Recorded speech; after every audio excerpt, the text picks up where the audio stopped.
देखते हैं द्विधारी संक्रिया क्या है। हम प्राइमरी कक्षाओं में ही मूल संक्रियाओं जोड़, घटाना, गुणा, भाग आदि के बारे में अध्ययन कर चुके हैं। ये संक्रियाएं दो संख्याओं के बीच लगाई जाती हैं। दो संख्याओं के बीच इन संख्याओं को लगाने से, मान लेते हैं कि दो संख्या ए और बी है, तो इनके बीच जो संक्रिया हम लगा रहे हैं जोड़, ये घटाना, ये गुणा और ये भाग, तो ये जो प्राप्त हो रहा है, ये जो संक्रिया लगाने से जो प्राप्त हो रहा है, तो हम कह सकते हैं कि संक्रिया सदैव दो संख्याओं के बीच ही लगाई जाती है।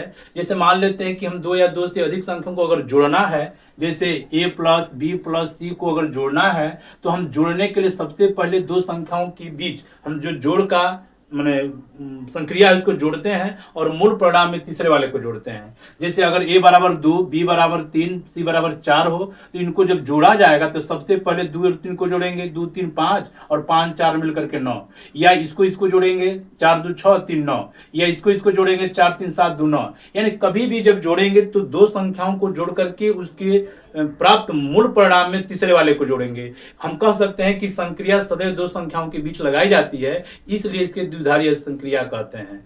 हम यहाँ पर इसकी परिभाषा दे सकते हैं कि संक्रिया सदैव दो संख्याओं के बीच लगाई जाती है, इसे द्विआधारी संक्रिया कहते हैं। मैंने दो आधारों वाली संक्रिया में जोड़, घटाना, गुणा, भाग, लसम मसम, छोटा बड़ा कुछ भी हो सकता है। हम इसकी परिभाषा यहाँ पर लिखते हैं। किसी समुच्चय ए में द्विधारी संक्रिया स्टार एक फलन स्टार ऐसा है कि ए से बी में, ये देखेंगे प्रांत हो जाएगा, ऐसा प्रांत हो जाएगा।